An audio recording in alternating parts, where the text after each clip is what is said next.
용감한 토크쇼 직설 시작합니다. 먼저 주식시장 상황부터 살펴보겠습니다. 장현재 아나운서 전해주십시오. 이 시각 시황입니다. 트럼프 미국 대통령이 오늘 새벽 공식 취임했습니다. 오늘 시장의 흐름은 트럼프 입에 좌우되겠습니다. 트럼프 대통령 그동안 시장에서 우려했던 것보다 관세 부과에 신중한 태도를 취하면서 장 초반에 우리 시장 상승하나 싶었는데 방금 나왔죠. 캐나다와 멕시코의 2월 1일부터 25% 관세 부과를 생각한다고 밝히자 일제 양지수 하락 전환됐습니다. 코스피가 0.31% 하락합니다. 현재 2,512선 가리키고 있고요. 코스닥은 0.73% 빠지고 있습니다. 722선에서 움직임 보여주고 있습니다. 수급 상황 보겠습니다. 유가증권 시장입니다.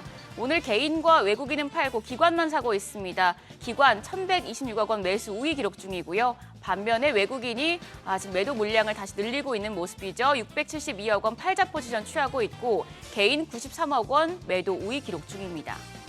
코스닥 시장 매매 동향입니다. 코스닥 시장에서도 외국인은 팔고 있습니다. 520억 원 매도 우위 기록 중인 가운데 기관이 소폭이지만 66억 원의 매수 우위 보여주고 있고요. 개인 역시도 547억 원 사자세 기록 중입니다. 시가총액 상위 종목 보겠습니다. 오늘 지금 시총 1위부터 5위 중에서는 2위인 SK하이닉스만 올라갑니다. SK하이닉스 이제 목요일 실적 발표를 앞두고 호실적 기대감이 커지면서 1.42% 상승 중입니다. 거래가 21만 5천 원. 삼성전자도 0.19% 상승 전환됐습니다. 53,400원대에 거래가 되고 있고요. 반면에 LG에너지솔루션은 4% 넘게 하락 중입니다. 어제 시장 주도했었지만 하루 만에 반락하고 있는데요. 트럼프 대통령이 취임 첫날부터 전기차 의무화 정책을 폐기하겠다고 밝힌 영향입니다. 현재 거래가 35만 5천 원입니다. 그밖에 삼성바이오로직스가 0.3% 약세, 현대차도 0.48% 내려가면서 거래가 20만 7,500원으로 집계되고 있습니다. 6위부터 10위입니다. 기아 0.2% 소폭의 오름세 보여주고 있습니다. 10만 1,200원에 거래가 되고 있고요.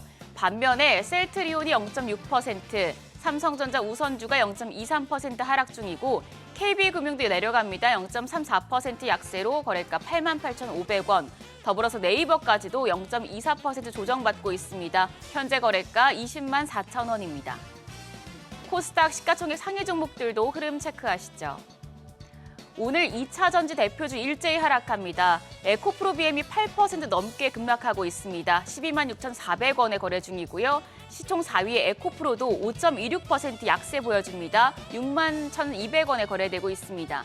그밖에 알테오젠이 0.31% 소폭의 약세 흐름 보여주고 있고 반면에 HLB가 0.26% 올라가면서 7만 7,300원. 레인보우 로보틱스도 0.7% 올라갑니다. 현재 거래가 26만 500원으로 집계되고 있습니다. 6위부터 10위 보겠습니다. 오늘 제약 대표주들 조금 부진한 모습이네요. 리가켄바이오가 0.74% 하락하며 12만 300원. 삼천당제약도 1.2% 빠집니다. 거래가 17만 400원입니다. 반면에 클래시스가 1.7% 상승합니다. 5만 3,400원에 거래되고 있고요. 반도체 쪽에서는 리노공업 2.45% 상승하면서 거래가 20만 9천 원, 휴젤도 0.41% 소폭의 오름세 보여주고 있습니다. 시장 특징적인 부분들 체크하겠습니다. 오늘 조선 기자재 쪽이 강합니다. 트럼프 2기 행정부 출범으로 트럼프 수혜주에 관심이 모아지고 있습니다. 대표적인 게 조선업종이죠. 트럼프 행정부가 조선업의 재부흥과 중국 조선업 견제, 또 셰일가스 활용 등 정책 목표를 달성하기 위해서 한국과의 협력을 활용할 것으로 전망이 되면서 수혜 기대감이 커지고 있습니다. 앞서서 조선주 줄줄이 52주 신고가 경신했고요. 더불어서 상대적으로 조선주 대비해서 가벼운 조선 기자재 쪽도 큰 폭의 상승세 시현 중입니다. 대창솔루션이 15% 가까이 급등 중이고요. 태광과 동성화인텍 이미 52주 신고가 경신했습니다. 태광 현재 8.98%, 9% 가까이 올라가면서 거래가 23,550원이고요. 동성화인텍도 5.49% 상승 중입니다. 19,470원에 거래되고 있습니다.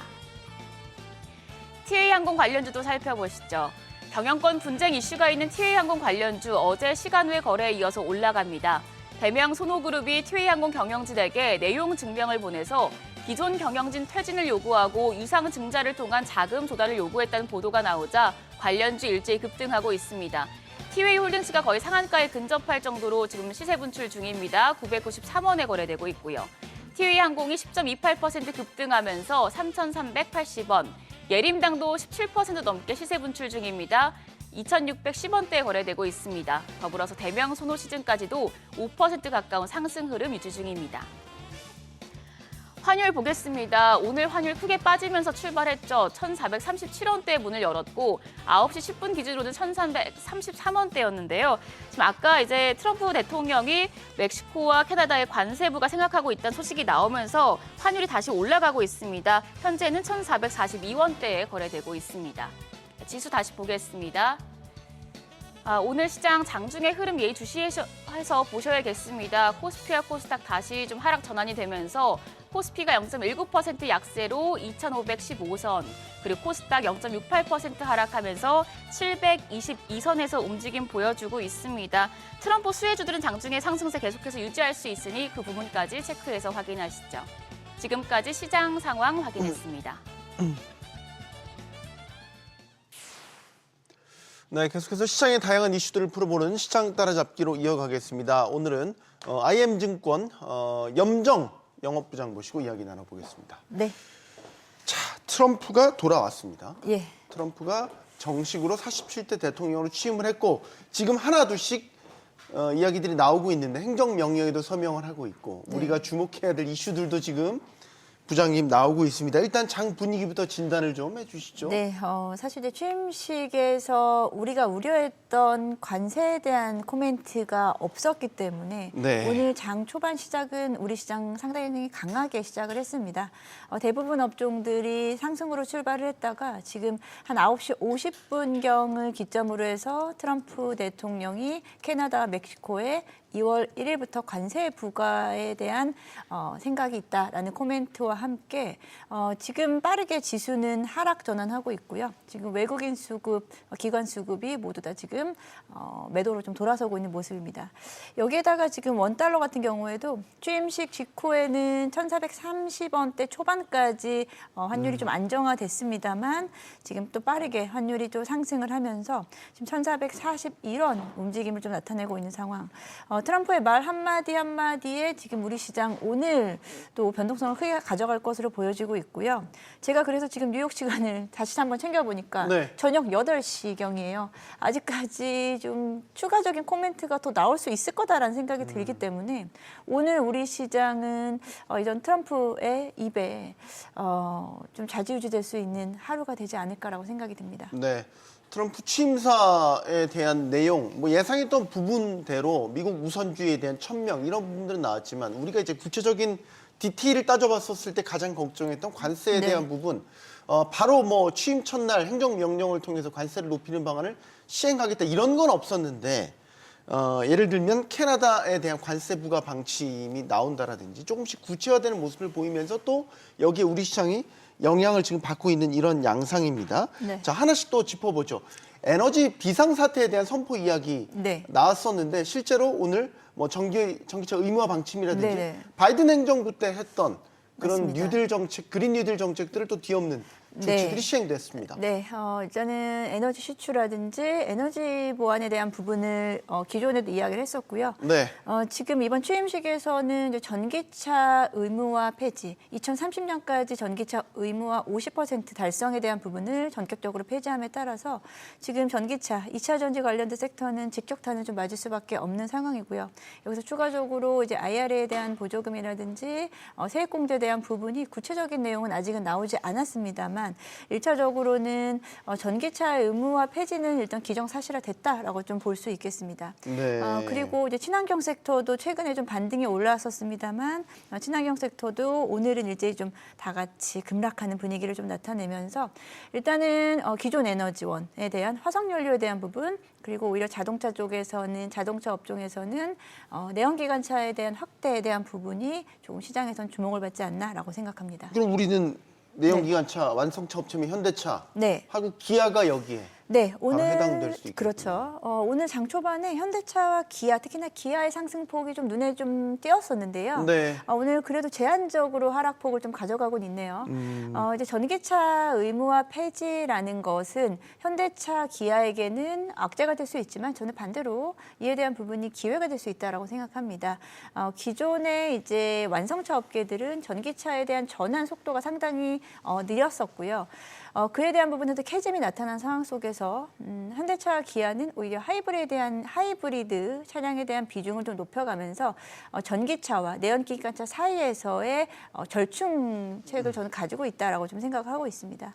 그래서 현대차, 기아, 뭐 관세 부과에 대한 강력한 어떤 메시지가 추가적으로 나오지 않는다라고 하면은 오히려 저도 현대차, 기아, 테슬라와 마찬가지로 그렇게 위험 요인은 되지 않을 거다라고 좀 생각은 하고 있습니다. 사실 이제 현대차, 기아는 조금 비껴가 있다 생각할 수도 있는데 2차 전지는 뭐 거의 직격탄인데 그렇죠. 네. 2차 전지에 대한 판단이 지금 되게 중요할 네. 것 같아요. 네. 어제를 포함해서 최근에 2차 전지 기류가 괜찮았거든요. 네. 근데 이제 오늘은 일단 이 트럼프 이 에너지 비상 사태를 포함한 일련의 이 움직임들로 인해서 일단 오늘은 된소리를 맞고 있는데 네.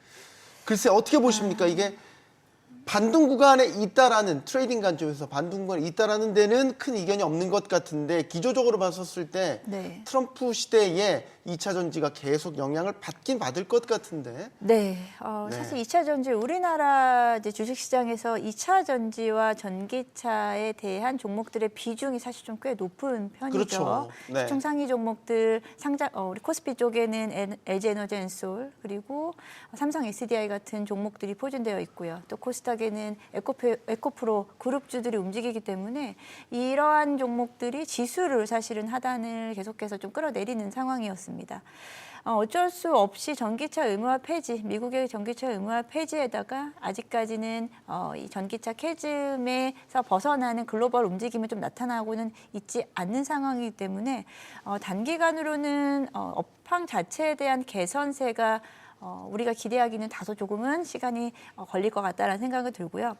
최근에 2차 전지 쪽에서는 수급 공백에 따른 수급 유입으로 일단 반등이 나타났다라고 보기 때문에 네. 이 부분도 마찬가지로 어제장도 마찬가지였습니다. 어제장은 최근에 수급 유입이라든지 낙폭 과대 쪽에서 반등이 좀 나왔었던 구간이기 때문에 그에 대한 부분을 일단은 조금은 좀 단순하게 해석을 해야 될 것 같고요. 업황 자체에 대한 고민은 사실은 지금부터 본격적으로 조금 더 저는 해야 되는 구간이지 않나라고 생각합니다. 네, 일단 트럼프 취임 첫날의 모습은 2차 전지가 된소리를 맞고 있는데 하나 둘씩 이제 우리 주력 업종들도 영향을 받겠죠. 예. 일단은 반도체 가장 시총이 크기 때문에 네. 최근에 하이닉스는 굉장히 좋아서 21만 원대를 회복했고 네. 삼성전자는 상대적으로 좀 부침을 겪었고 네. 반도체 섹터 어떻게 전망하십니까? 반도체 섹터는 일단 우리나라 특히는 삼성전자, SK하이닉스를 두고서는 미국의 빅테크 기업들의 흐름을 좀 봐야 될 것 같습니다. 네. 조금은 안타깝게도 삼성전자는 빅테크 흐름을 거의 지금 동반해서 가져가지 못하고 있는 상황 속에서 SK하이닉스는 앞으로 뭐 엔비디아라든지 미국의 빅테크 기업들의 따른 영향을 많이 받을 것으로 보여지고요. 네. 삼성전자는 여전히 외국인의 수급 유입이 이루어지지 않고 있다는 점에서 삼성전자는 우리나라 특유의 증시의 특성상 수급 유입이 들어오기 전까지는 상당히 여전히 좀 제한되어 있는 상황 속이다라고 좀 보고 있고요. 두 종목은 좀 다른 영역에서 좀 체크해 보셔야 될 것 같습니다. 최근의 흐름 그렇게 대부분 다 인식을 하고 계실 것 같습니다. 삼성전자, SK하이닉스 두 종목을 같은 라인 선상에서 좀 놓고 이야기하기는 조금은 좀 어렵다라고 생각합니다. 격세지감이군요. 이제 삼성전자의 주가 흐름이 하이닉스의 그 소위 올라가는 기세를 전혀 따라잡지 못하고 있는. 지금 트럼프 2기 행정부가 이제 출범을 했기 때문에 오늘 에너지 비상사태 선포를 한 거 보면 전통적인 에너지에 네. 대한 부활을 선언한 부분도 분명히 있습니다. 뭐 원유가 대표적이 되겠죠. 네. 우리한테도 이제 영향이 가는 거는 미국 내에 많은 공장들이 들어서게 되면 많은 전력들을 필요로 할 것이다. 그렇죠. 그 전력들 어디서 가져올 거냐. 전통적 에너지도 있겠지만 또 한 축이 원전에 대한 가능성도 이야기가 되고 있죠. 네. 최근에 또 웨스팅하우스와 기술 분쟁도 맞습니다. 끝냈지 않습니까? 네. 원전주 어떻게 보십니까? 네, 말씀하신 대로 이제 트럼프 시대의 수혜주 중에 하나로 원전을 좀 꼽고 있고요. 네. 말씀하신 빠른 시간 안에 이제 에너지원을 확보하기 위해서 원전, 특히나 SMR에 대한 시장 확대가 나타날 것으로 좀 보여지고 있습니다. 원전주 같은 경우에 전반적으로는 긍정적일 수 있겠지만 종목별로 조금은 어찌 보면은 어떤 테마로 움직이는 종목들보다는 SMR 관련된 일관된 대형주 중심의 접근은 여전히 유효한 영역이다라고 좀 생각하고 있고요. 동반해서 이제 전력 말씀을 또 하셨는데 또 최근뿐 아니죠. 최근 한 1년 사이 정도 전력기기 쪽에 대한 또 수요 그리고 미국향에 대한 수주 확대에 대한 부분으로 우리나라 전력기기 업체들 그리고 전선 관련된 종목들이 일제히 또 움직이고 있죠. 그런 부분들도 단기간의 트럼프 효과에 대한 어떤 수혜는 충분히 가능하다라고 좀 보고 있습니다. 저 전력 설비 관련주는 네. 바이든 행정부 때부터 주목을 맞습니다. 받았고 네. 미국 내에 노후화된 전력망을 바꾸는 그 어떻게 보면 인프라 공사에 우리 그쵸. 전력 설비들이 이제 대거 들어간다고 해서 기대를 모았는데 그 기대감은 트럼프 시대에도 유효할 것 유효하다. 같다. 네. 이렇게 보시는 거고 그 일론 머스크에 대한 관심도 커지고 있어요. 네. 일론 머스크가 다시 무대 위에 올라섰어요. 요즘에 좀 목소리를 낮추더니 네. 다시 올라서서 환호성도 지르고 다시 활동할 것처럼 그렇게 얘기를 하대요. 정부 효율부 수장 예. 위원장이죠. 네, 정부 효율부 뭐 당선 당시에도 이제 어찌 보면은 일론 머스크에 대한 관심이 좀 더 커졌죠. 일론 머스크가 정부 효율부에서 할 수 있는 부분 그리고 이루려고 하는 부분은 아무래도 테슬라 기업에 대한 어떤 성향의 변경을 저는 생각을 하고 있거든요. 앞서서도 이제 우리 앵커님하고도 얘기했지만 네. 테슬라라는 기업이 이제 더 이상 전기차 회사로 여겨지지 않고 있고요. 최근에는 자율주행이라든지 그리고 우주항공에 대한 부분 그리고 AI 로봇까지 확대되면서 지금 테슬라는 전기차 시대에서의 어떤 이런 보조금 축소에 대한 부분이 전혀 두렵지 않은 모양새입니다. 그런 부분에서 오히려 테슬라에 대한 접근 그리고 테슬라를 해석하는 부분에서는 조금 좀 다르게 앞으로는 좀 바라보는 관점이 필요하지 않을까라고 생각합니다. 네. 자, 트럼프 대통령의 발언들이 속속 외신을 통해서 전해지고 있습니다. 그린란드 취임사에서는 언급하지 않았지만 그린란드가 필요하다. 영토 확장의 또 의혹을 네. 저런 식으로 드러내고 있군요.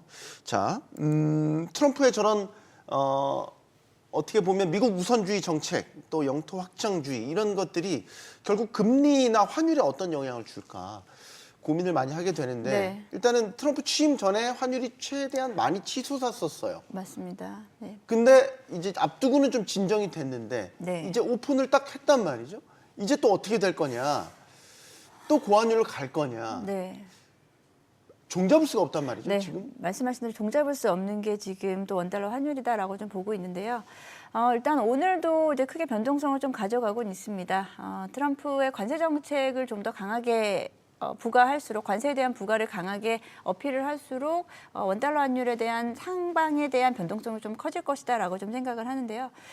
그럼에도 불구하고 이 관세 정책이라든지 이번에 취임식에서 이야기했었던 불법 이민자에 대한 정책 등을 대부분의 정책들은 다 인플레이션을 유발하는 정책들입니다. 네. 그렇게 되면은 미국 내에서의 물가 상승에 대한 상당한 부담감이 있기 때문에 그에 대한 부분은 지속적으로 꾸준하게 이루어지기는 좀 힘들다라고 보기 때문에 상반기에는 이러한 환율 변동성이 좀 있더라도 하반기에는 어느 정도의 좀 하향 안정화될 것으로 시장은 좀 보고 있습니다. 하지만 단기간의 움직임은 조금 예민하게 환율 시장 그리고 주식 시장 역시도 단기간에 좀 예민한 취임 후 행정명령이 한 달 안에 많은 부분이 이루어진다라는 부분을 봤을 때 앞으로의 한 달 이제 변동성은 조심하셔야 될 것 같다는 생각이 듭니다. 네, 아직 방향을 쉽사리 예측하기에는 불확실성들이 많이 남아있다는 생각이 듭니다.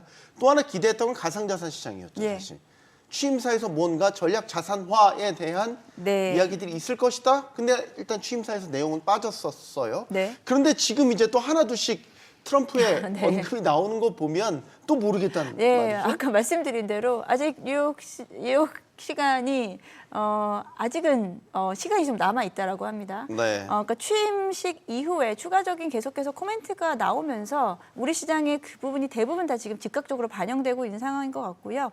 어쨌든 가상자산에 대한 부분도 트럼프는 가상자산에 대한 옹호론을 계속 펼칠 것으로 여겨지기 때문에 추이적인 부분에서는 전반적으로는 시장에서는 우상향할 것으로 좀 보고는 있습니다. 네. 변동성 물론 가져갈 수 있겠지만 비트코인을 비롯해서 가상자산에 대한 우호적인 특히나 일론 머스크도 가상자산 쪽에서는 우호적인 성향을 가져가기 때문에 추가적인 어떤 코멘트가 좀 나오지 않을까라고 생각이 듭니다. 네. 아직까지 예단하기가 참 쉽지 않다라는 것 감안하시면서 오늘 시장 대응을 하셔야 될 것 같습니다. 시장 따라잡기 여기서 마무리하겠습니다. IM증권 염정 부장과 함께했습니다. 고맙습니다. 네, 감사합니다.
도널드 트럼프 2기가 본격 막을 올렸습니다. 트럼프 대통령 미국의 45대에 이어서 이제 47대 대통령으로 공식 업무를 시작했습니다. 첫날부터 더 강력해진 미국 우선주의를 실행시키면서 전 세계를 긴장시키고 있는데요. 트럼프 2.0 시대에 대한 우려가 크긴 하지만 분명 기회도 있을 거란 기대도 커지고 있습니다. 사업가 출신의 트럼프 대통령과 협상을 통해서 우리가 실리를 얻을 수 있는 방법은 없는지 지금부터 머리를 맞대보겠습니다. 함께해 주실 분들 소개해드리죠. 가톨릭대 경제학과 양준석 교수 나오셨고요. 국립공주대 국제학부 임은정 교수, 원주한라대 정대진 교수 나오셨습니다. 안녕하십니까? 안녕하세요. 용감한 토크쇼 직설은 SBS 비즈 뉴스 앱과 유튜브에서 실시간으로 시청이 가능합니다. SBS 비즈 앱을 다운로드 받아서 시청하시면 더 많은 정보와 뉴스를 보실 수 있겠습니다. 워싱턴에 재입성한 도널드 트럼프 대통령, 미국을 최우선으로 하겠다고 외쳤습니다. 일단 현장 목소리 듣고 본격적인 토론 시작하겠습니다. That I will faithfully execute the office of President of the United States. We will not allow ourselves to be taken advantage of any longer. During every single day of the Trump administration, I will very simply put America first. America will soon be greater, stronger, and far more exceptional than ever before. 네, 47대 미국 대통령으로 공식 취임한 도널드 트럼프 대통령의 취임 내용 연설 들어보셨습니다. 다들 좀 내용들 보셨을 것 같습니다. 일단 8년 전의 모습과 지금의 모습이 공통 분모처럼 겹쳐지는 부분도 있고 좀 달라진 양상도 있는 것 같습니다. 총평부터 좀 먼저 듣겠습니다. 임 교수님. 어떻게 보셨습니까? 네, 말씀하신 대로 뭐 아메리카 퍼스트, 미국 우선주의라고 하는 것은 뭐 기저에 계속 흐르고 있는 큰 흐름이겠습니다만은 8년 전과 비교했을 때는 좀 자신감에 차 보이고 여유도 좀 있어 보이고 무엇보다 이제 단합을 강조하는 모습이 좀 눈여겨 볼 만한 대목이 아니었나 싶습니다. 네. 뭐 그도 그럴 것이 사실 트럼프라는 인물이 이제 이렇게 대통령으로 당선됐던 것 자체가 미국 사회가 굉장히 양분되어 있다라는 걸 어떻게 보면 반증이기도 했었고 예. 그리고 이제 그 분열이라고 하는 것이 결국은 4년에 끝나고 다시 바이든 대통령이 됐다가 다시 온 거기 때문에 네. 결국은 이런 징검다리 이렇게 취임을 했다는 것 자체가 미국 사회가 얼마나 양분되어 있는지를 뭐 보여주는 측면이 있다고 볼 수 있을진데요. 이제 그런 측면에서 봤었을 때 자신도 그것을 알고 있으면서도 한편으로는 선거 결과가 뭐 절대 득표는 물론이거니와 뭐 경합주에서조차 다 이겼기 때문에 이제는 좀 확신을 가지고 그만큼 미국 사회가 이제는 나를 밀어줬다, 나를 지도자로서 이제 밀어줬다라는 어떤 그런 자신감의 표현에서 또 단합을 강조했던 게 아닌가 이렇게 봤습니다. 네. 일단은 출발하는 트럼프 2기 정부에 대한 지지율은 상당히 높죠. 50% 이상으로 알려져 있는데 거기에서 나온 자신감 그리고 한번 해봤기 때문에 경험에서 나오는 연륜, 여유 이런 것들이 좀 느껴진다. 임 교수님 그렇게 분석을 해주셨고 교수님 어떻게 보셨습니까? 1기 때와 달리 이제 허니문 기간이라고 하죠. 보통 한 100일 정도 될 때까지 의회와 여론이 좀 우호적으로 새로운 행정부를 기다려주는데 네. 트럼프 1기 때와 달리 지금 2기 때 그 허니문에 대한 자신감이 좀 있는 것 같아요. 그리고 실제로 좀 허니문이 시작이 된 것 같습니다. 그러니까 이번 취임사에서도 1기 때는 그 피스 평화라고 하는 단어를 딱 한 번 썼는데 그때 평화로운 정권이양이라고 하는 얘기할 때 한 번 썼었어요. 네. 근데 이제 대외 분야에서도 그렇고 뭐 국내에서도 그렇고 이번에 피스라고 하는 얘기를 한 3번 정도 이제 이야기를 했는데 모두의 번영과 안전 뭐 이런 얘기를 하면서 피스, 평화 얘기를 했습니다. 근데 이제 대외 분야에서 영토 팽창주의 얘기가 이제 명시적으로 얘기가 된 게 좀 가장 좀 눈에 좀 띕니다. 뭐냐면 미국이라고 하는 나라가 전 세계를 이제 지배하는 방식이 과거 제국처럼 이렇게 영토를 직접 지배하는 게 아니라 영향력을 행사하는 거였는데 네. 이제 이게 아니라 영토 팽창 이게 뭐 멕시코만 미국만 바꾸고 파나마만 나는 원래 우리 거다. 그리고 그린란드 돈으로 살려고 하고 이게 뭐 무력으로 이제 뭐 지배하는 건 아니지만 이게 직접적으로 영토에 대한 직접 영향력을 행사하겠다라고 하는 걸 명시적으로 얘기하고 있다는 점에서 미국 대외 정책의 이제 근본적인 성격 변화가 4년 동안 좀 예고되고 있는 것 같아서 한번 예의주시해야 될 것 같습니다. 네. 자 이제 시작입니다. 양 교수님은 어떻게 보셨습니까? 예, 뭐 경제는 뭐 포커스가 있긴 있었지만은 의외로 그렇게 많이 포커스는 좀 없었던 것 같고요. 다만 하나님 이야기가 좀 많이 나왔고 왜냐하면은 뭐 그 트럼프를 지지하는 마가에서 어떤 면에서는 가장 힘이 센 분야들은 그 개신교 신자들이기 때문에 뭐 그 종교에 대한 이야기가 의외로 많이 나왔고 네. 그 다음에 좀 역사 얘기가 많이 나왔어요. 그래가지고선 내가 뭐 좀 그 조금 놀란 게 1798년 외국인법과 선동법을 얘기했는데 이게 뭐 그 미국인마다 좀 다르겠지만 이게 그렇게 평판이 좋은 법은 아니거든요. 그 외국인들을 압박했다, 그 언론의 자유를 막았다 그런 평판이 좀 많은 법인데 이것을 언급했다. 요게 조금 좀 좀 이례적이다. 그렇게 생각을 했고 네. 그 다음에 언제든지 이런 취임사를 하면 미국은 위대한 국가다. 더 위대하게 될 거다. 그런 얘기는 다 합니다. 네. 그렇지만은 의외로 외국을 좀 반하는 외국들이 우리나라를 좀 많이 좀 그 속였다. 뭐 많이 좀 뜯어갔다. 그런 언급을 하면서 좀 외국 배척적인 이야기가 좀 많이 나왔다. 대통령들 대부분 보면은 그 자기네들이 외교 정책을 통해 가지고선 세계 국가들하고 더 친하게 지내겠다는 얘기하는데 여기서는 압박을 해가지고선 우리가 위대한 걸 보여주겠다. 그걸 네. 거의 노골적으로 얘기한 것 같습니다. 미국의 힘을 전 세계에 보여주겠다라는 거였죠. 그 트럼프가 이제 공식 대통령에 취임을 하면서 백악관 홈페이지도 전면 개편이 됐거든요. 근데 첫 문구가 아이러니하게도 미국이 돌아왔다라는 문구입니다. 그런데 이 미국이 돌아왔다라는 문구는 조 바이든 전 대통령이 그 대선 승리 직후에 선언한 부분이 미국이 돌아왔다. 똑같은 걸 의도적으로 썼다는 거예요. 그러니까 바이든 대통령이 했던 걸 다시 다 되돌리기 위해서 그 똑같은 문구를 역설적으로 사용했다라는 거죠. 사실 취임 연설에도 그렇지만 취임식 후에 이제 하는 조치들을 보면 바이든 행정부 때 했던 조치들 다 되돌려 놓는 거. 대표적인 게 이제 에너지 비상사태를 선언해서 뭐 이른바 바이든 행정부 때 했던 그린 뉴딜 다 뒤엎었지 않습니까? 이런 부분을 어떻게 보시는지 임 교수님. 글쎄 이제 미국이라는 나라는 이제 우리도 마찬가지지만 대통령제 국가고 그렇다 보니까 양당제로 발달을 할 수밖에 없죠. 다른 당이 없는 게 아니지만 결국은 거대 정당 두 당이 남게 되고 종이 한 장 차이로 결국은 승패가 갈라지는 이 시스템은 뭐 우리에 비해서 훨씬 이제 미국 대선 구조 자체는 복잡하기는 하지만 네. 그 역학 관계는 비슷하게 갈 수밖에 없죠. 대통령제와 그리고 의회 권력이 결국은 서로 균형과 견제를 이뤄야 한다는 측면에서는 우리랑 이제 구조적으로 비슷한 그런 체제인데요.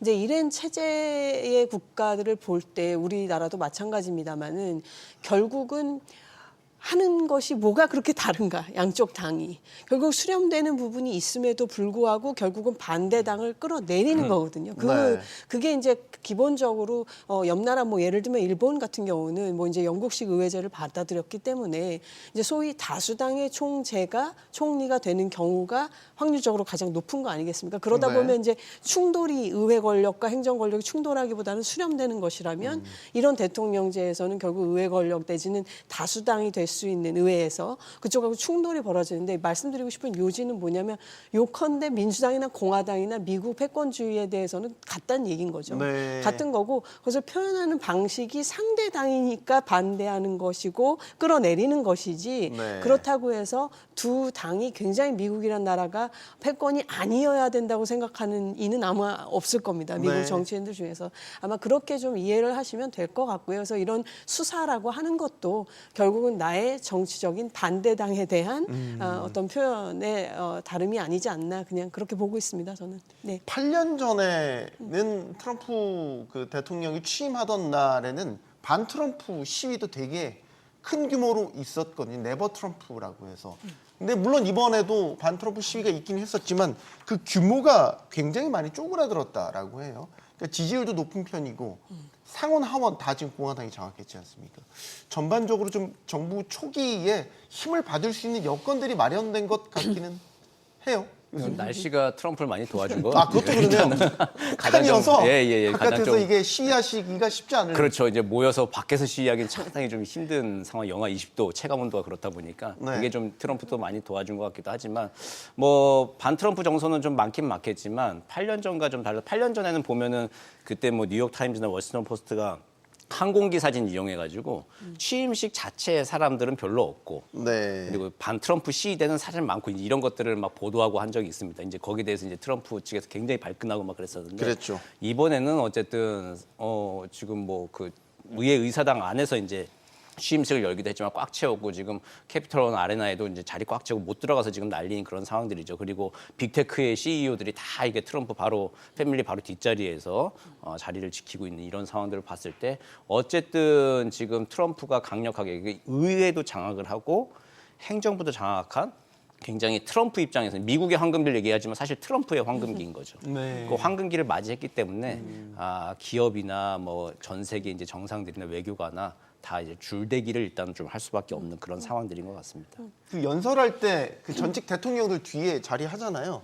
바이든 대통령이 뒤에 있는데 바이든 행정부를 그렇게 대놓고 욕을 하고 미국을 망가뜨렸다 이런 식으로 얘기를 하는 게 이게 정치 문화에서 미국은 원래 그런가요? 아니요, 돌려 그냥 말하지 이례적이긴 하죠. 그냥 네. 저기 언제든지 좀 보면은 일단 이런 행사에서는 서로 좀 지켜 올리는 게 좀 그 보통이고 네. 처음에도 좀 트럼프가 그렇게 하는 것처럼 보였습니다. 여기에 그 취임사 먼저 시작했을 때는 전 대통령들 바이든 포함하고 클린턴 포함하고 다 와서 감사하다고 얘기를 했어요.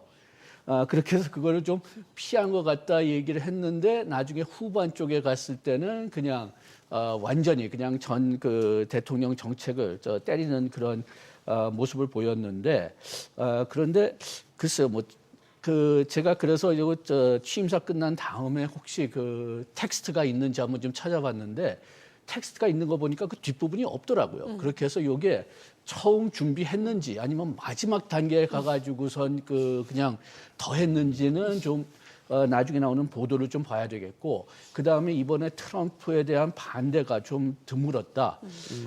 지금 트럼프를 반대하는 세력들, 뭐 인권주의나 뭐 여성 권리나 뭐 민주당도 해가지고 완전히 지금 기가 다 죽은 것 같습니다. 네. 그 이유가 뭐냐면은 그래도 좀 이길 가능성이 있었다 생각하는데 완전히 패배했어요. 예. 전에는 그래도 그 선거 인단 숫자는 트럼프가 이겼을지 몰라도 표 숫자는 우리가 더 우수했다.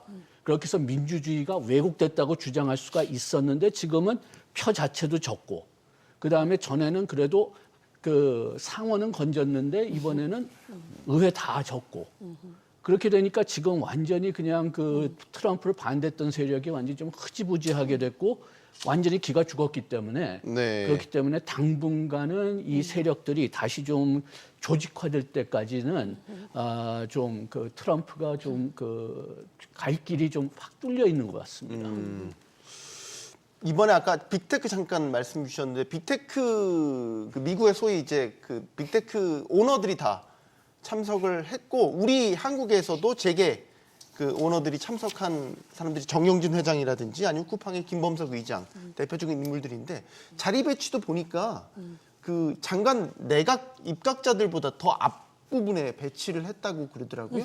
그래서 이거는 또 트럼프 행정부의 친기업 정서를 잘 보여주는 뭐 이런 식의 자리 배치다 이런 해석도 나오더라고요. 그러니까 이거를 지금 사실 트럼프라는 인물이 지금 포퓰리스트다 이렇게 우리가 흔히 부르고 어떻게 보면 글로벌화에 피해를 봤다고 볼 수 있는 그 블루칼라 노동 계층이 어떻게 보면 표를 모아줘서 이번에도 이렇게 당선이 됐다 이렇게 우리가 해석을 하지만은 사실은 트럼프야 말로 빌리어네어잖아요. 말 그대로 억만장자 출신이고 네.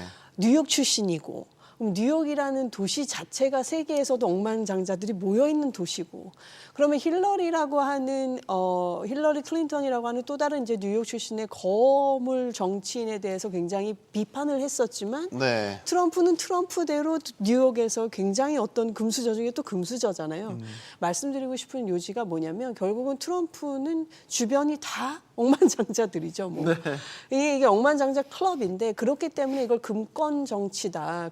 포퓰리즘을 가장했지만 결국 그 기저에는 금권 정치가 오히려 더 강하다. 이렇게 지금 보시는 정치학자들도 있을 정도니까요. 네. 뭐 근데 그런 어떤 정치학적 해석을 또 차치하고서라도 지금은 말 그대로 이제 AI 시대 아니겠습니까? 이것이 지금 뭐 챗GPT가 나오고서부터 얼마나 이게 빠르게 변하고 있는지 다 우리가 지금 체감하고 있는데 이러한 시절을 우리가 살면서는 결국은 이 AI와 우주 시대로 가는 데에 있어서 미국이 절대 이것만큼 패권을 놓칠 수가 없다라고 하는 것은 바이든 행정부에서도 마찬가지였고 네. 그래서 그 기저에서 봤었을 때는 결국은 기업인들하고 힘을 합쳐서 왜냐하면 중국 같은 나라는 다 국영 기업들이지 않습니까? 네.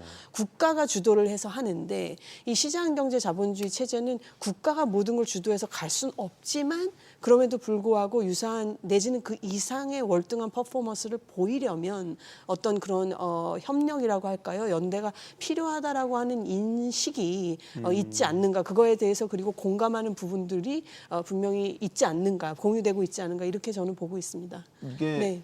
지금 정부 효율화위원회 위원장 일론 네. 머스크가 지금 지명된 상태인 건데 기업인들도 대거 이 안으로 정부 안으로 네. 들어오게 되고 이런 빅테크 지도자들부터 이제 기업인들을 되게 선호하고 우대해주는 이런 분위기. 사실 우리 정치 문화에서 이게 이제 이해관계 충돌로 비춰질 수도 있는 부분인데 거침이 없네요.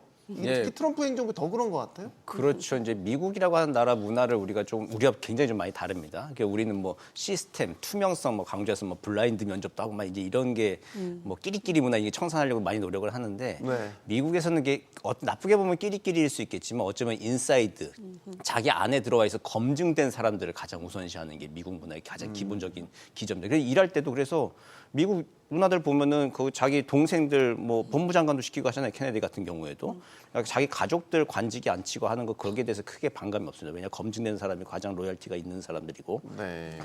그렇기 때문에 이번에 머스크 같은 사람이 이렇게 선거 때 이렇게 돈을 뿌리고 후원을 하고 해서 지금 또 정부의 한 부처 수장 자리까지 꿰차는 게 한국에서는 불가능한 일이겠죠. 어느 재벌 대기업 어느 회장이 선거운동하고. 우리 같으면 아마 언론에서 가만히 있지 않을 거예요. 그렇죠. 우리 같은 문화에서는 좀 다르긴 한데 미국 문화에서 조금 다르고 그리고 또 트럼프 때는 뭐 기업인 출신이기도 하고 그리고 또 그 트럼프가 워낙 또 지금 강골로 스트롱맨 정책을 좀 거의 일방적인 정책들을 많이 펼 것으로 예상되는데 거기에 일기 때와 달리 그냥 예스맨들로 주변을 가득 채우고 있죠. 이제 그 모습들이 지금 이제 우리가 전형적으로 보고 있는 거죠. 이 4년 동안 이제 미국의 민주주의가 이제 어떻게 갈 건지 이건 좀 지켜봐야 될 일인 것이죠. 이건 또 다른 뉴노멀 시대의 민주주의라고 볼 수도 있는 거고 민주주의의 후퇴로도 볼 수 있는 거고 뭐 어쨌든 우리 재계에서는 많은 기업인들이 또 이 미국 정부의 줄을 대기 위해서 참석하기 위해서 기부도 하고 현대적으로 기부도 했죠. 지금 정영진 회장 같은 경우는 또 아들 트럼프 주니어와 또 몇 번 만났고 민간 내교 역할을 좀 기대할 수 있을까요? 이런 기업인들한테? 끝에 가서는 기대를 해야 될 겁니다. 끝에 가서는 기대를 해야 될 거지만은 지금 당장은 지금 정부 인원들을 바꾸기 바쁘고 또 누가 또 어디에 들어갈지도 확실히 모르는 상태니까 그러니까 뭐 지금 당장은 뭐 얼굴 보이기 효과밖에는 더 없을 겁니다. 그렇지만은 얼굴 보이기가 의외로 중요해요. 왜냐하면 여기서 일단 얼굴 보인 다음에 나중에 그걸 구실로 해가지고서 만날 기회를 만드는 거거든요. 그렇기 때문에 지금 뭐 이렇게 얼굴을 보이는 게 중요하게 하고 그 다음에 지금 뭐 그 과거서부터 트럼프 태도도 있었고 어저께 취임사도 봤지만은 정부 대 정부 노력은 그렇게 효과가 없을 것 같습니다. 네. 그렇지만은 기업들이 미국에 뭐 그 투자를 한다든지 아니면은 이게 미국의 뭐 어떤 뭐 이득이나 그 피해를 가지고 올 거다. 그런 걸 얘기한다면 통할 가능성이 훨씬 더 커요. 그래가지고 다른 정권들보다는 더 이런 그 민간인들의 좀 우리나라가 좀 의존을 많이 해야 될 것 같습니다. 뭐 이른바 그 돈보따리 싸들고 줄 서라 약간 이런 식의 이제 해석을 하시는 분들도 있더라고요. 우리가 가장 걱정했던 거 특히 이제 민간 기업 입장에서 가장 걱정했던 건 관세 부과였지 않습니까? 이른바 보편 관세 취임 첫날 행정명령을 통해서 보편 관세가 시행될 거다. 뭐 이런 식의 이제 전망들이 있었는데 일단 관심을 갖고 기울여봤던 취임사 내용에서는 빠졌습니다. 빠졌는데 뒤에 나오는 건 뭐 캐나다에 대한 관세부가 이야기도 들리고 있고 행동에 나서는 것 같기는 한데 현재까지는 우리한테 해당되는 건 없고요. 네. 관세부가 걱정 안 해도 되겠습니다. 그래도 계속 주시해서 봐야죠. 특히 이제 그 대미 수출에 이제 소위 흑자를 보는 국가를 순위별로 이렇게 생각을 해보면은 네. 뭐 중국, 멕시코, 베트남, 뭐 독일, 뭐 일본, 우리나라는 한 8등 정도 되고 그 사이에 네. 이제 뭐 캐나다, 아일랜드 이런 나라들이 들어가는데 결국 트럼프는 이제 사업가기 때문에 이걸 대차 대조표를 놓고 보는 거 아니겠습니까? 네. 여기가 이렇게 해서 플러스고 마이너스고 그럼 이걸 어떻게 가깝게 내지는 플러스로 바꾸게 할 것이냐라는 거가 지금 포인트인 사람이지 이게 한국이 한미 동맹이니까 그렇다고 해가지고 그런 마이너스 보는 걸 눈 감을 수는 없는 사람인 거잖아요. 그러니까 네. 그 부분에 이제 우리의 이제 전략이 필요한 부분인 것이고 지금 당장 이렇게 관세를 본인이 그 캠페인 선거 기간 내내 얘기했던 뭐 예를 들면 보편 관세 10%를 다 하겠다, 뭐 중국에 대해서 60%를 하겠다, 뭐 캐나다, 멕시코 20몇 % 하겠다 했던 것들을 일거에 다 하지 못하고 있는 것은 나름대로 이것도 어떻게 보면 협상 전략일 수도 있고요. 이제 지켜봐야 되겠습니다만은 네. 일단 던져놨으니. 앞으로는 개별 국가별로 재조정을 하는 거에 숫자들을 이제 던져놓은 숫자들을 이용할 수도 있겠죠. 이거를 어떤 행정명령으로 와르르 할 수 없는 부분도 있을 것이고 하는 것보다는 협상 전략의 하나의 일환으로서 활용하고 있는 부분도 있는 것이 아니겠나. 네. 지금으로서는 그렇게 보고 있습니다. 일단 취임사에서는 전반적인 방향성만 제시가 됐는데 하나 구체적으로 나온 건 있습니다. 대외 수입청이라는 거를 네. 신설한다고 하네요. 이게 관세 같은 거 받았을 네. 때 징수하는 전담 기구 같은 걸 우리로 따지면 관세청 같은 뭐 그런 조직 같아요.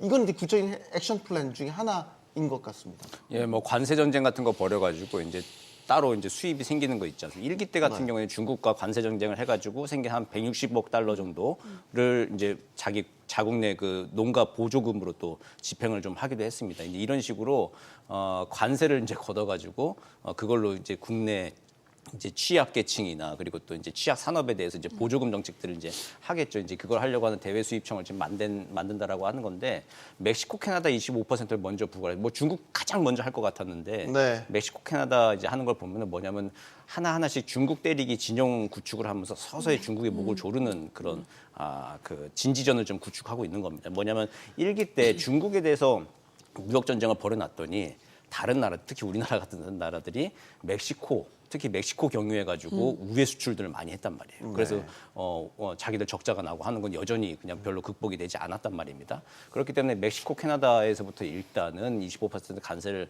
때린다라고 하는 것은 다른 나라들이 뭐 중국이 앞으로 뭐 관세 때리고 해서 멕시코, 캐나다 우회해가지고 미국 시장에 진출할 생각들 좀 1기 때와는 좀 다르다라고 하는 얘기들을 지금 이제 서서히 예고편을 좀 보여주고 있는 그런 양상들인 것이죠. 네. 관세 얘기를 안 하긴 했지만은 지금 말씀하신 대로 대외 뭐 수입국 그 얘기를 했잖아요. 네. 그러면서 그걸 하면서 지금까지는 외국인들이 미국을 뜯어먹었는데 이제는 더 이상 그거를 허용하지 않고 여기에 대한 정당한 대가를 국외 수입청을 통해서 받겠다. 이런 얘기는 했거든요. 그러니까 지금 관세가 미국 내에서 그렇게 지지가 많지는 않은 것 같습니다. 그렇기 때문에 관세란 단어를 피하지 않았느냐. 트럼프도 관세 때문에 인플레이션이 약간 올라갈 수 있다는 가능성을 선거운동 끝난 다음에 얘기를 했어요. 그렇기 때문에 관세라는 단어를 회피하기 위해서 그렇게 표현할 가능성이 좀 크고 그다음에 또 이게 좀 어떤 면에서는 더 걱정되는 게 뭐냐 하면은 이 영문 이름을 본다면 이게 External Revenue Service입니다. 미국의 국세청 이름이 Internal Revenue Service예요. 네. 이름이 거의 똑같고 그다음에 선거운동 때는 뭐 보편적인 관세 10%, 20% 얘기를 했지만은 그렇지만 또 얘기가 나온 게 뭐냐 관세를 가지고 소득세를 대체하든지 소득세를 대폭 내리겠다. 만약 그런 아이디어를 계속 준다면은 지금 미국 관세청에서 돈 다 걷고 있어요. 그런데 왜 굳이 청을 또 하나 세우려고 하느냐? 국세청하고 비슷하니까요. 그래가지고선 대외 수입청을 통해 가지고선 뭐 관세를 많이 걷어가지고 여러분들 소득세를 크게 줄이겠다 이런 인상을 주기 위한 이런 어떤 PR 그런 사업이 아닌가 좀 그런 의심이 좀 갑니다. 아까 얘기했지만 지금 기능은 다 관세청이 하고 있고 관세청이 이 추가적인 기능을 못 한다는 이유는 없거든요. 이미 인프라가 다 있는데. 그런데 대외 수입청을 어떻게 만드는지는 얘기를 안 했어요. 새로운 부처를 세울 거냐? 네. 아니면 관세청의 이름을 바꿀 거냐? 그런 얘기는 아무것도 없습니다. 중국에 대한 관세도 사전에 뭐 한층 더 이 문턱을 높일 것처럼 얘기는 했는데 이 이야기도 아직 나오진 않았죠. 근데 중국과의 패권 전쟁은 어떻게 가져갈까? 바이든 행정부 때와 또 다른 양상일 것 같기는 한데 가늠이 안 된단 말이죠. 대표적인 게 틱톡이에요. 중국의 동영상, 뭐 중국 기업이 대주주로 있는 동영상 플랫폼 틱톡이 이제 사실상 미국 내에서 서비스를 중지시키는 법안을 바이든 행정부 때 통과를 시켰고 트럼프 취임 하루 전날까지 그게 이제 시행이 되도록 했는데 이게 지금 유예가 됐단 말이죠. 75일간. 또 틱톡도 직접 언급을 했어요. 그럼 이걸 중국과의 관계를 어떻게 가져가 유화적인 제스처를 취한 것인지 취임 후에 또 100일 안에 시진핑과 만나게 돼요. 이거 한판 대결을 할 것처럼 했는데 또 이게 유화적으로 손을 내민 거고 뭐 어쩌겠다는 거죠? 이게 양온 전략 그런 건가요? 틱톡 하나를 보고서는 이게 중국에 대한 어떤 정책이 바뀌었다 저는 그렇게 생각하지는 않습니다. 네. 물론 이제 아까도 말씀드렸듯이 AI 시대이기 때문에 이 데이터라고 하는 것은 천연 자원 이상의 어떻게 보면 가치가 있을 수 있습니다. 왜냐하면 이 데이터의 질과 그 양이 결국 AI의 그 진화를 가름하기 때문에 네. 그렇기 때문에 이게 국가들이 그렇게 지금 데이터에 다 민감한 것이고 비근한 예로 당장 우리만 하더라도 네이버가 이제 라인, 야후 간에 이런 어떤 분쟁도 있지 않았었습니까? 네. 그 정도로 지금 일본하고 한국이란 나라가 무슨 적성 국가도 아님에도 불구하고 민감하게 생각할 정도로 지금 이 데이터라고 하는 것이 그런 가치를 갖고 갖고 있기 때문에 이제 틱톡이 이런 지금 앵커님께서 설명해 주신 대로 과정을 거쳤던 건데 이 부분을 지금 유예를 하겠다라고 한 것이지 뭐 이걸 완전히 뭐 리버스 완전히 엎어놓는 것도 아직은 아닐 뿐더러 네. 이 부분에 대해서 이렇게 하는 어떤 정치적인 제스처라고 하는 거는 대중 메시지보다는 대미국 국민 그중에서도 특히 젊은이들 이번에 특히 이제 트럼프 대통령의 선거에서 그 막내 아들 키가 훌쩍 커버린 그 네. 베런이 굉장히 중요한 역할을 했다고 트럼프 자신도 칭찬을 많이 했었잖아요. 네. 그게 이제 이런 젊은이들하고의 어떤 소통이나 그 젊은 그 유권자들 내지는 지지자들을 또 생각을 한 측면이 있다고 보지 이것을 어떤 중국에 대한 어떤 유화적인 제스처가 먼저 우선순위에 있어서 그랬을까라는 거에 대해서는 저는 조금 의문표를 던집니다. 그러면 중국과의 패권 전쟁에 강력하게 나설 것은 뭐 그 기조 자체는 바뀐 건 아닌 저는 것 그건 같다라고 아니라고 생각합니다. 보시는군요. 청 교수님은. 마찬가지입니다. 중국 때리기는 상수예요. 변하지 않을 이제 대외 정책의 가장 기본적인 기조이고 트럼프 당선 이후부터 지금까지 여러 가지 하는 인선과 정책들을 보면은 서서히 이제 그 중국의 목을 조르기 위한 준비라고 아주 차곡차곡 지금 다 하고 있습니다. 보면은 뭐 틱톡도 지금 말씀하신 대로 이제 미국 국내에 일단 어쨌든 미국인들이 가장 많이 사용하는 이제 SNS이기도 하니까 미국 청소년들이 뭐 틱톡에 예. 푹 빠져 있죠. 예, 그러니까 한 2달 정도 사업권을 미국한테 많이 매각해라라고 하는 그 기간을 더 열어준 것뿐이지 사실은 뭐 중국의 유화적인 제스처라고 좀 보긴 조금 어렵죠. 네. 뭐 미국 시민들이 많이 사용하다 보니까 이거를 어쨌든 미국 기업이 50% 이상 지분을 가지고 사업할 수 있도록 조정해라라고 하는 이런 얘기인 거고 지정학적으로 봤을 때도 파나마 운하 얘기 이렇게 많이 하는 것도 뭐냐면 예. 중국 대륙에 또 영향력을 많이 미치는 겁니다. 그러니까 미국에서 동부에서 해군들이 아시아 쪽으로 갈 때 파나마 운하 거치지 않게 되면 남미 돌아가게 되면 상당히 작전에 영향력을 미치게 되거든요.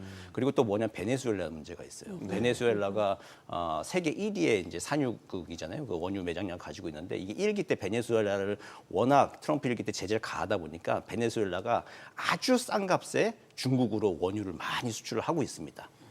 그래서 이제 페트로달러가 위안화로 결제되고 하는 걸로 해서 달러 기축 통화에도 영향을 미치고 있는데 네. 그 파나마 운하를 이제 어쨌든 그 미국이 이제 관리를 해야 되는 거죠. 그래서 베네수엘라도 좀 다독이고 하면서 베네수엘라가 싼 값에 중국의 원유처가 되는 거, 원유 수입 공급처가 되는 것도 막아야 되는 것도 일단 그 일환이 있고 주변국의 대사들 봐도 주일 미국 대사 글라스 같은 상어도 대표적인 대중 강경 인사입니다. 그리고 주중 미국 대사는 퍼듀 전 상원의원도 아주 대표적인 대미 강경 인사예요. 대만 방문해가지고 대만 민주주의 지키겠다 뭐 이런 얘기를 공공의 상원 의원 시절 때 했던 사람들인데 바로 뭐 아직 우리나라는 대사를 안 정해놨긴 했습니다만 주변국에 이제 대사 박아놓는 것뿐만 아니라 지정학적인 측면에서 봤을 때도 중국 대리기를 위한 굉장히 진지구축을 차곡차곡 지금 하고 있는 그런 상황입니다. 네. 그런데 저 트럼프 일기를 보면은 저 트럼프가 아주 공격적으로 저 중국을 차단시키기 시작한 거는 아마 3년 차였을 겁니다. 그 첫 2년 동안에는 그 제재를 위협하면서 그 중국이 뭐 끝에 가서 농산품 별로 그렇게 많이 사진 않았지만은 농산품을 의무적으로 미국서부터 사게 하는 딜을 만들었고 또 트럼프 가족 회사들이 그 중국에서 지적재산권을 많이 인정해주게 놔두고 그래가지고선 뭐 한 1년 동안 그 제재를 늦췄어요. 그렇기 때문에 지금 시진핑을 만나는 이유는 그 제재 가능성을 없앤다기보다는 제재를 위협으로 일단은 뭔가 좀 가져와 보자. 그런 가능성이 제일 클 것 같습니다. 어떻게 보면 틱톡도 일종의 협상 카드로도 사용될 수 있겠군요. 지금 저 그 틱톡 그 회장이 그 로톤드 안에 있었대요. 초대받았대요. 네. 일단 하이 비즈니스맨 출신의 대통령이라서 이게 기존의 워싱턴 정계 화법으로 생각하면 많이 틀릴 가능성도 있다라는 생각이 듭니다.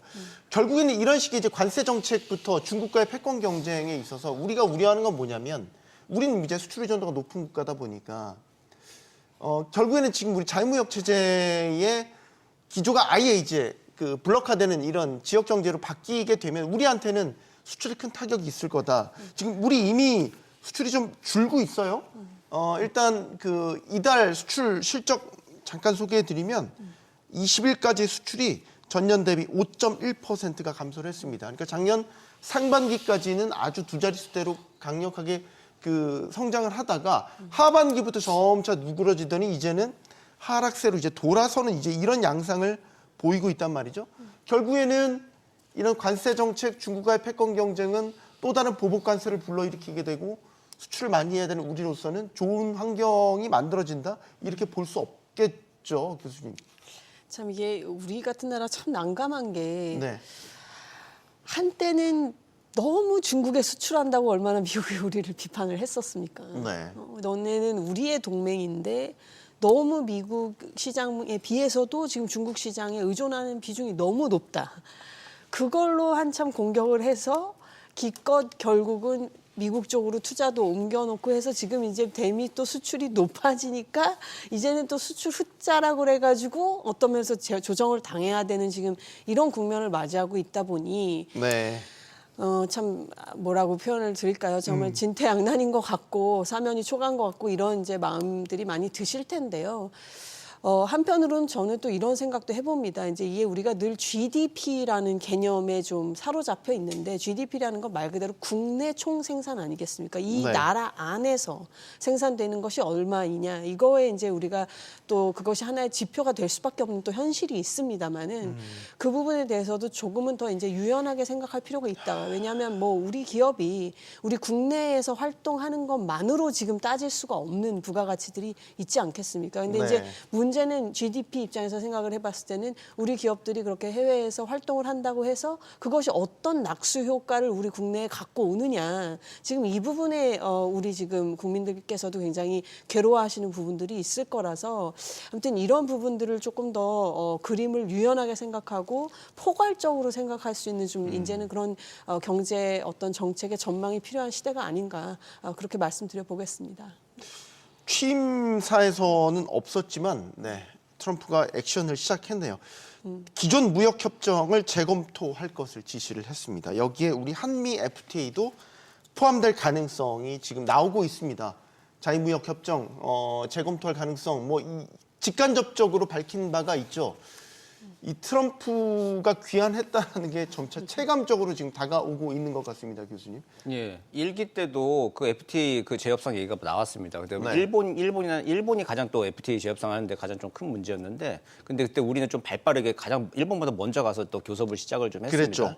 그래서 지금도 보면은 그 빨리 가서 일단 교섭을 좀 시작하는 게. 뭐 정부는 돌아가고 있으니까 뭐 이제 그걸 시작하는 게 일단은 뭐 주요하다고 지금 전문가들은 공통적으로 좀 이야기는 하고 있습니다. 근데 이제 미국이 지금 트럼프 행정부가 어느 품목에 어느 뭐 그 선을 할 것인가라고 하는 게 아직 입장이 좀 불분명한 건 있죠. 근데 그거 네. 뭐 확인하는 게 일단 첫 번째 일이겠죠. 그래서 저 한미 FTA 포함해가지고 저희가 이제 무역협정 재검증하는데 좀 발빠르게 좀 움직여야 되는 거는 당연한 일인 거고요. 그리고 미국 트럼프 시대는 다자주의보다 양자주의죠. 네. 일기 때 이제 WTO는 완전히 그 거의 형이화가 돼버리지 않았습니까? 아직도 네. 복구가 안 되고 있는데. 2기 때도 역시 이제 FTA 관세와 그리고 또 FTA 미국의 아주 압도적인 시장 지배력을 이제 바탕으로 해가지고 상대를 압박하는 이제 그 통상 정책들이 계속 될 거고요. 그리고 이 FTA 통해서 또 하지만 그 보조금이라고 관세도 중요하지만 보조금이라고 하는 걸 통해 가지고 또 상대방을 또 쥐락펴락하겠죠. 이제 이런 거 포함해 가지고 지금 당연히 아마 정부에서는 준비가 이제 좀 충분히 되어 있을 겁니다. 여러 가지 시나리오 준비가 검토가 되어 있을 건데 이것들을 좀 보따리를 좀 하나하나 지금 빨리 풀어야 될 때인 것 같습니다. 준비가 돼 있기를 바라는데 1차 한미 FTA 그때 재개정 협상 때는 사실상 그 핵심 축들은 다 지켜냈다라는 평가거든요. 예, 이번 재개정 협상 어떻게 보시나요?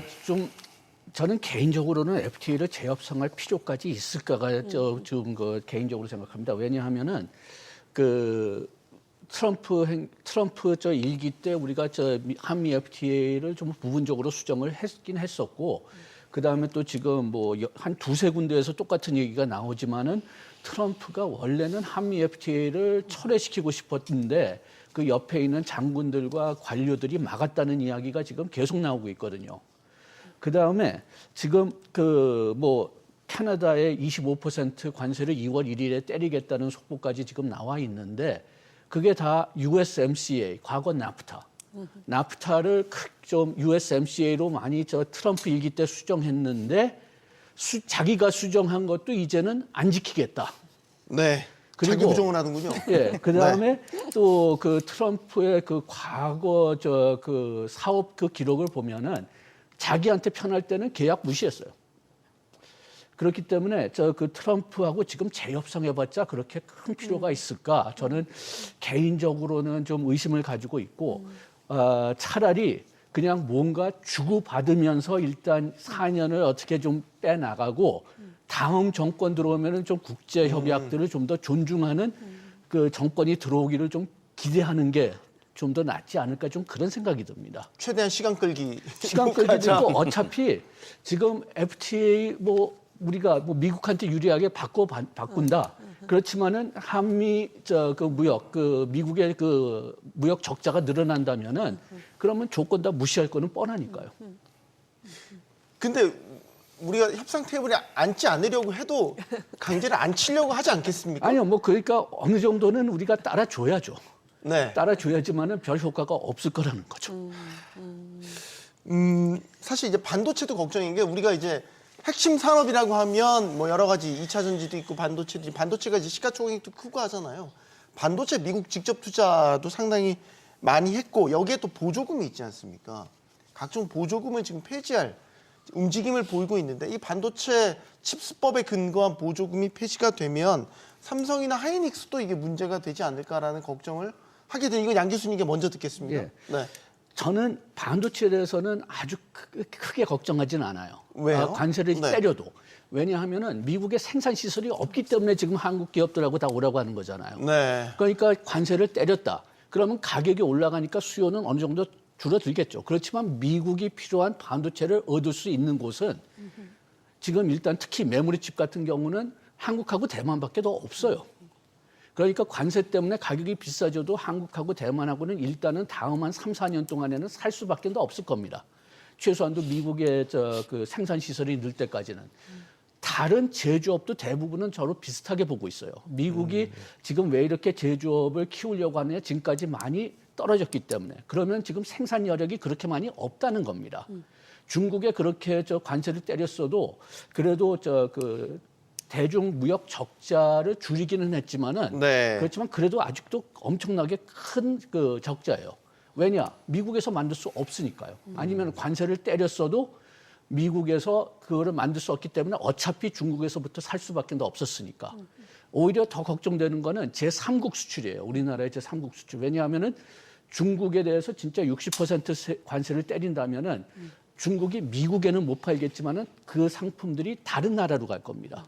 그러면은 우리나라의 제3국 경쟁이 더 심해진다는 거죠. 오히려 미국은 우리나라밖에 살 군데가 없으니까 무역량은 떨어질 겁니다. 무역량은 떨어질 거지만은 그래도 크게 떨어지진 않을 것 같은데 오히려 제3국에서 받는 타격이 더 클 수가 있어요. 네. 지금 전기차를 우대했던 보조금도 폐지를 검토하라 이런 지시를 내렸다고 합니다. 반도체, 뭐 우리한테는 이제 2차 전지, 전기차 이런데 이제 바이든 행정부 때 지원됐던 보조금들이 지금 다 줄줄이 폐지되거나 축소될 움직임에 있다는 거죠. 우리 기업들 입장에서 기로에 섰다라고도 생각이 되거든요. 임 교수님 어떻게 보십니까? 네, 아까도 말씀드렸다시피 지금 바이든의 소위 이제 IRA도 그렇고 이제 리쇼어링 정책을 펼쳤잖아요. 다시 네. 공장을 미국 안으로 갖고 와라 해서 이제 우리가 뭐 조지아도 그렇고 지금 미국 남부를 중심으로 해서 여러 이제 생산 기지들을 구축을 하고 있고 앞으로도 또 할 계획인 부분들도 있고 그런 건데 아무튼 뭐 이렇게 지금 정책이 이제 뭐 거의 손바닥 뒤집듯이 바뀜에 따라서 이제 타격이 오는 부분도 분명히 없지 않겠지만 그럼에도 불구하고 지금 이 대규모 공장 시설들을 지음으로써 그 지역에 이제 고용이 창출된 부분이 크잖아요. 이제 이 네. 부분에 대해서 지금 각 기업들이 이제 그 공장들이 말하자면 속한 주 정부라든지 아니면 그 주의 뭐 상원 하원 의원들이라든지 그 주에 그 관련된 정치인들과 많이 좀 소통하시고 또 지금 이미 그렇게 하고 계실 줄로 압니다만 네. 그렇게 함으로써 조금 이제 최소한으로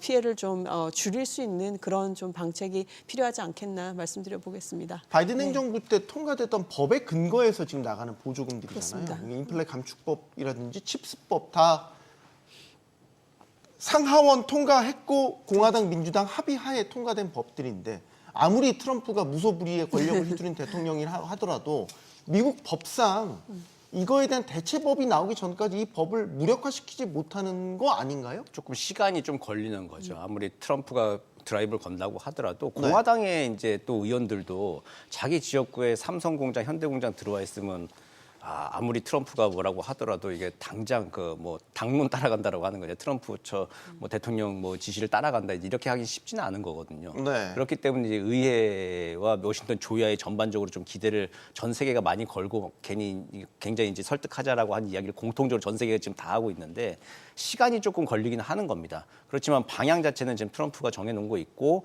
근데 그 정해놓은 거에 따라서 이제 트럼프가 본인과 본인 그 지지자들에 대한 이득이 있는 거예요.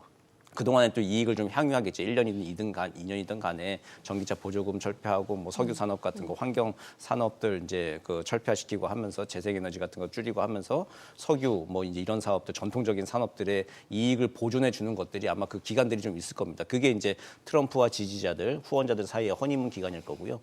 그러면서 약간 원하는 대로 트럼프 원하는 대로 100%까지는 되지는 않겠지만 좀 조정 국면들이 좀 생기게 될 겁니다. 그 국면 갈 때까지 어쨌든 좀 버티면서, 그리고 또 뭐 플러스 마이너스가 있는 거지만 우리 뭐 반도체나 뭐 이제 배터리 같은 데나 이제 보조금 당장 안 나오거나 뭔가 좀 문제가 생길 것도 같지만 네. 다른 부분에서는 또 우리 또 플러스가 되는 부분들이 좀 있겠죠, 분명히. 뭐 그 전기차가 줄어든다고 하면은 기계 산업 같은 데서 우리가 글로벌 공급망에 우리나라 기업들이 재편되는 과정들, 그 HL 만도 같은 경우는 전 세계 모든 자동차 메이커에 부품을 넣고 있는데 네. 미국 시장이 또 뭐 전기차 줄어들면 기계차 커지면 또 거기에 또 부품 공급하면 되는 거죠. 뭐 이런 식으로 좀 포지티브하게 좀 전략을 짜서 지치지 않고 계속 포기하지 않고 가는 게 가장 중요할 것 같습니다.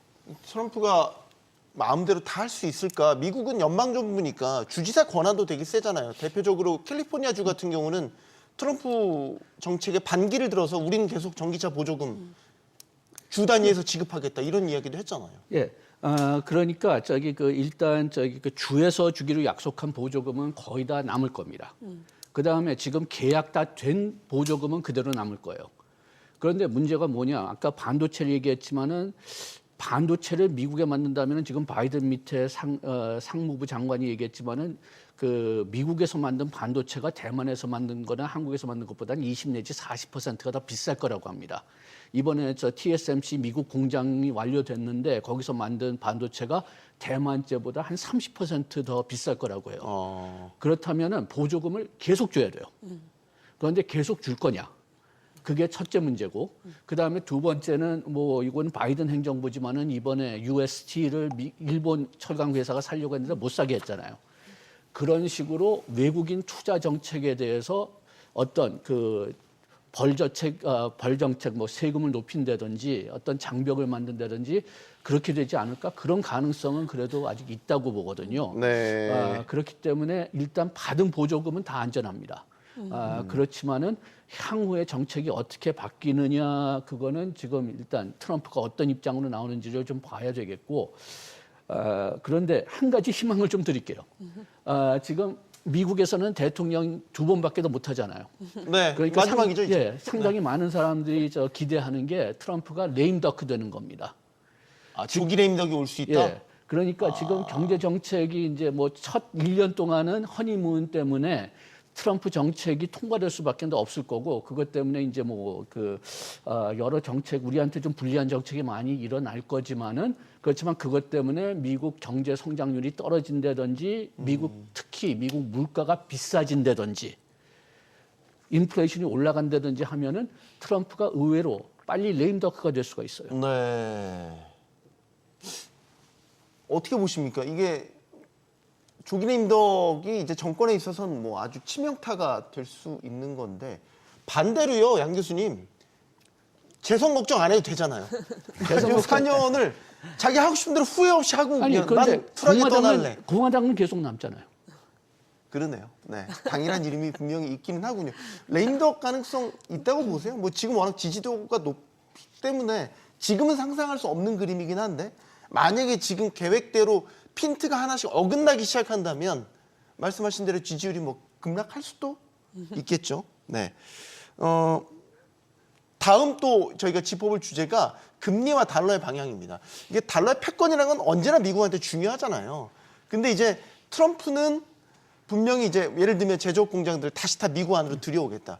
우리가 제조업 강국으로 거듭나겠다.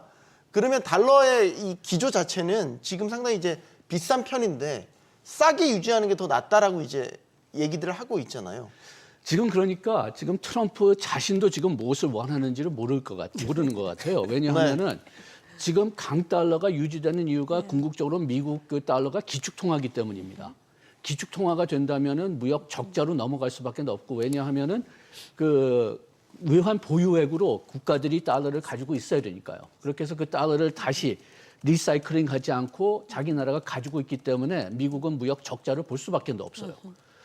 그렇게 된다면은 달러를 약화시킨다고 해도 이런 성격이 계속 된다면은 미국 무역 적자는 계속될 겁니다. 플라자 코드를 그 뭐 85년에 만들었어도 미국 그 무역 흑자 개선에는 그렇게 큰 도움이 되지 않았어요. 그 뭐 일본에는 큰 문제를 가지고 왔어도 미국 무역 적자는 계속 유지됐습니다. 네. 그래가지고선 그런데 또 재계에서는 강력한 달러가 꼭 필요하다고 계속 얘기하고 있고 이 기축 통화 효과를 계속 유지하고 싶고 하고 거기에 비해서 그 제조업들은 다 그 약달러를 좀 원하는 거죠. 그렇기 때문에 계속 그 서로의 마찰 관계가 계속 될 거라고 보는데 어느 쪽이 이길 거냐 그거는 저도 지금 예측할 수는 없습니다. 이게 그 트럼프의 보편 관세에 대응하기 위해서 중국 위안화가 대표적인데 일부러 지금 약세로 계속 일부러 대비하기 위해서 만들어 놓는다는 거 아니에요? 이게 소위 말해서 우리 환율 전쟁 아닙니까? 국가 대 국가 간 환율 전쟁.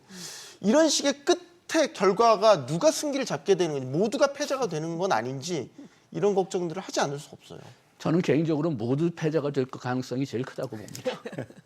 이런 가운데 또 트럼프 대통령은 언뜻 이 노벨 평화상을 수상하고 싶어하는 자신의 바람을 이야기를 해요.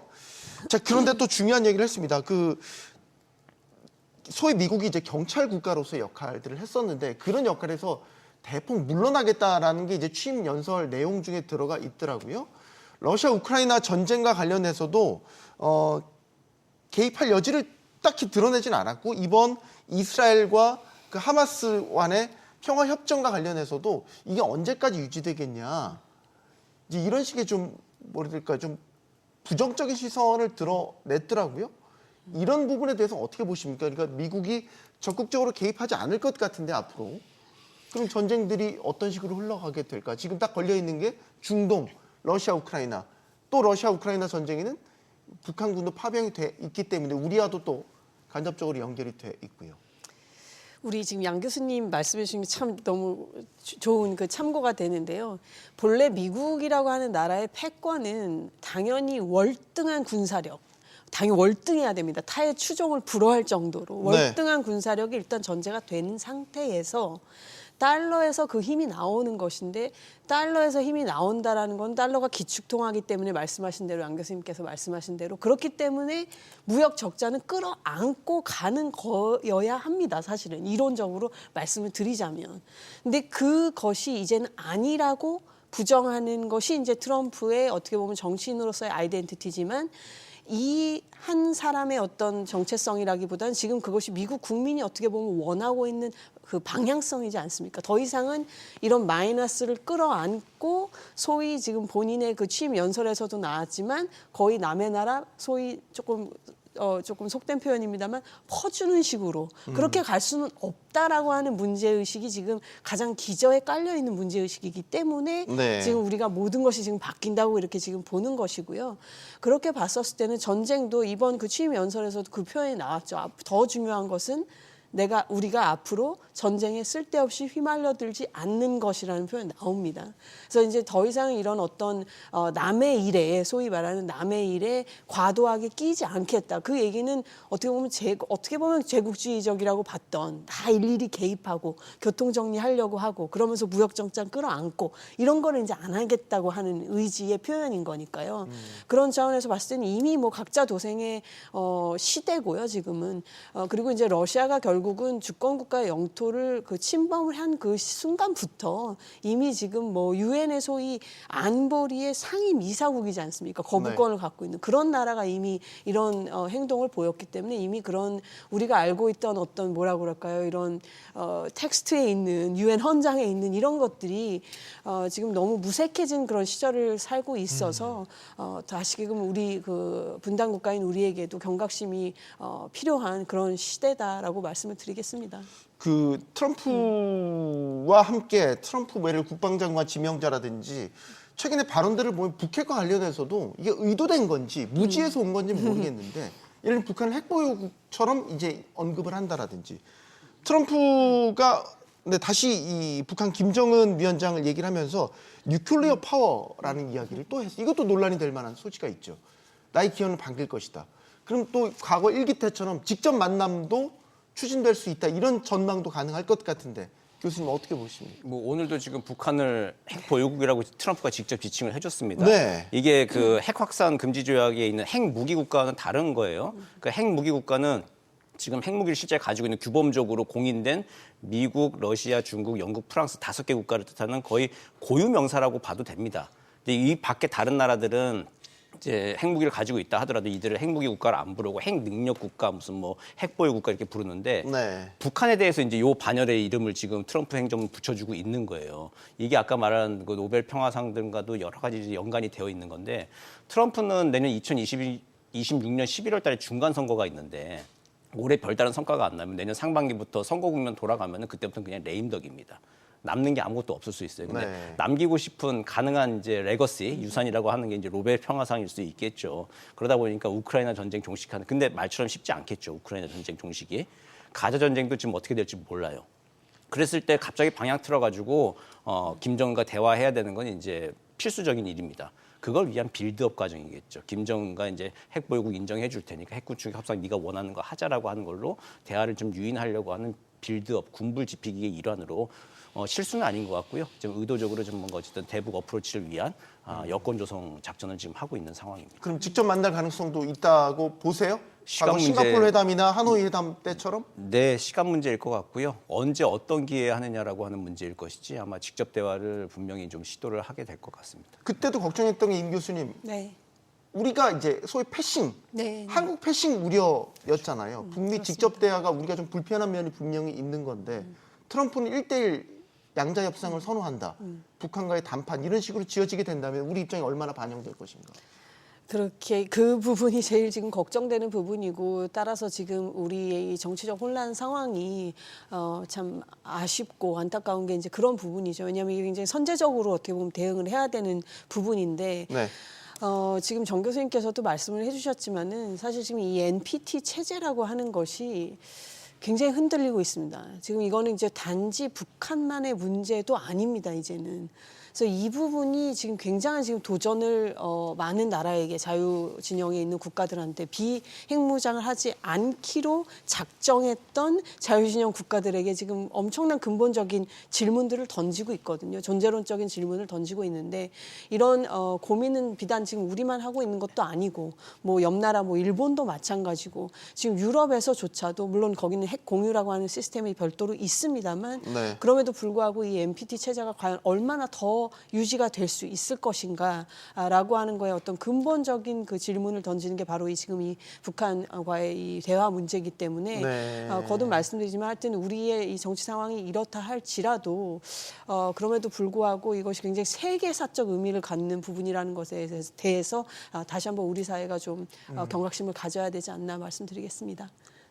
양 교수님 짧게만. 예, 부탁드립니다. 제가 그 개인 그 국제 관계 전문가는 아니지만은 제 악몽 시나리오는 트럼프하고 북한하고 만나가지고 핵무기는 허용해 주겠지만은 장거리 미사일은 금지시킨다.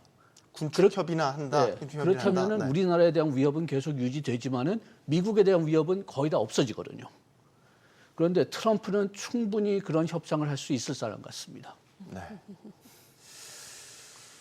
트럼프가 돌아왔습니다. 돌아온 트럼프가 처음 서명한 행정명령 파리 기후변화 협약 탈퇴였죠. 어떻게 보면 트럼프다운 선택이기도 하다 이런 생각도 듭니다. 더 강력해지고 새로운 형태의 미국 우선주의 노선을 우리는 맞닥뜨려야 합니다. 토론 마치겠습니다. 여기는 모든 경제가 보이는 SBS 비주고요. 시청해주셔서 고맙습니다.